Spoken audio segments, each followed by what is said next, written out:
Hello friends, welcome to part 2 of the video. जैसे कि मैंने कल बताया था कि ये बहुत ही इंपॉर्टेंट नोटिफिकेशन आया है एमपीपी की तरफ से, जो कि डायरेक्ट रिक्रूटमेंट का है। और इसी में हम देखेंगे कि कौन कौन सी पोस्ट के लिए क्या क्या क्वालिफिकेशन मांगी गई है।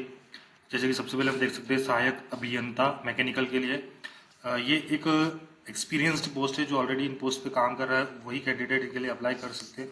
देख सकते हैं कि इसमें बीई वगैरह या आपने एमई वगैरह कर रखा है, बीई बीटेक कर रखा है, तो वो लोग अप्लाई कर सकते हैं।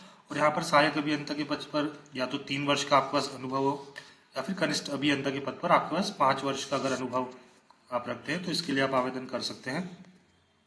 इसी तरह बाकी जो अदर पोस्ट है, सहायक अभियंता इलेक्ट्रिकल, इलेक्ट्रिकल में भी आपको वही दोनों बताया गया है कि कनिष्ठ अभियंता के पद पर 5 वर्ष का, कनिष्ठ अभियंता के पद पर 5 वर्ष का और सहायक अभियंता के पद पर 3 वर्ष का अनुभव। सहायक अभियंता इलेक्ट्रिकल सेम क्वालिफिकेशन रहेगी। वो देख लेते सहायक अभियंता सिविल सेम क्वालिफिकेशन, एक्सपीरियंस 5 साल और 3 साल का। पॉली रसायन में एमएससी केमिस्ट्री आपके पास होना चाहिए या बी बीटेक की डिग्री होना चाहिए। चिकित्सा अधिकारी एमबीबीएस होना चाहिए आपके पास, और medical Madhya Pradesh medical council में आपका रजिस्ट्रेशन होना चाहिए। अगली पोस्ट हम सुरक्षा अधिकारी। सुरक्षा अधिकारी जो एक्स सर्विसमैन कैटेगरी होती है, जिनके पास 7 वर्ष का सेना में या जो दूसरे पुलिस वगैरह में होते हैं, उनके पास 7 वर्ष का अगर अनुभव है तो वो इसमें आवेदन कर सकते हैं। यहाँ एक इम्पोर्टेंट बात की गई कि जो प्राइवेट ऑर्गेनाइजेशन होते हैं जहाँ हमारी सिक्योरिटी टीम वगैरह काम करती है, उसको यह कंसिडर नहीं किया जा रहा है। सो इस बात का विशेष ध्यान रखें कि ये पॉइंट यहाँ पर टिप दी हुई है कि जो निजी और प्राइवेट सुरक्षा संस्थान में जो हमारे कर्मचारी काम करते हैं, उनको यहाँ पर इसमें भाग नहीं लिया जाएगा। कार्मिक अधिकारी, कार्मिक अधिकारी आपका एमबीए, एमएसडब्ल्यू, स्नातकोत्तर या पीजीडीएम, ये 3 क्वालिफिकेशन बताई गई आपके पास होनी चाहिए। इनमें से कोई भी, या तो आपके पास एमबीए हो, पीजीडीएम हो, एमएसडब्ल्यू हो, स्नातकोत्तर उपाधि, तो आप इसके लिए आवेदन कर सकते हैं। नेक्स्ट फ्रेंड्स, कनिष्ठ अभियंता।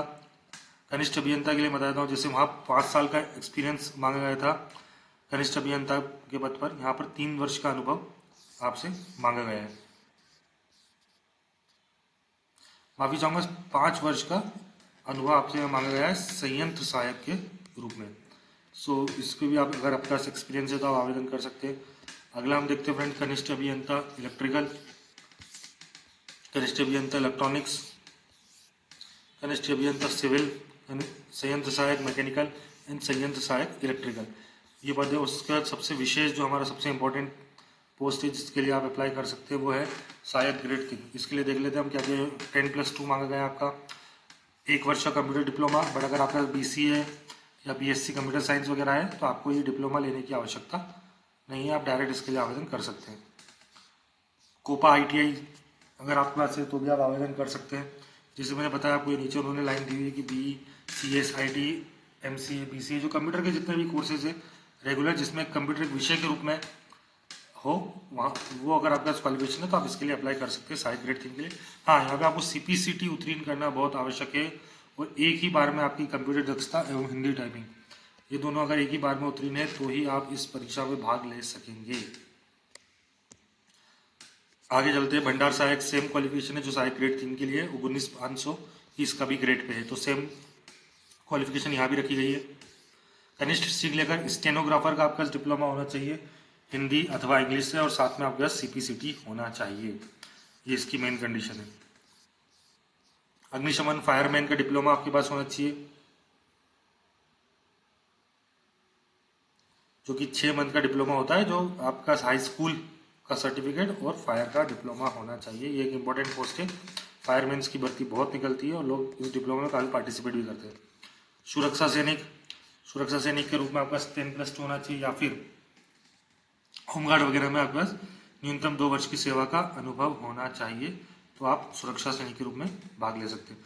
नीचे देखते हैं गाइस, और जिसमें डिटेल्स दे रखी है कि फर्दर वार्ड बॉय, वार्ड आया, ये भी पद है, इनके लिए आप आवेदन कर सकते हैं।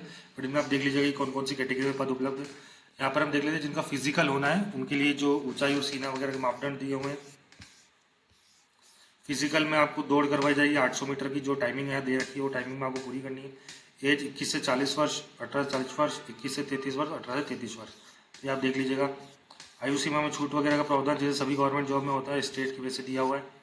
सो और हमसे जुड़े रहिए फर्दर डिटेल्स के लिए, हमारे पेज पे आपको सभी डिटेल्स मिलती रहेगी, और ये पीडीएफ आपको मेरे चैनल पे मिल जाएगी।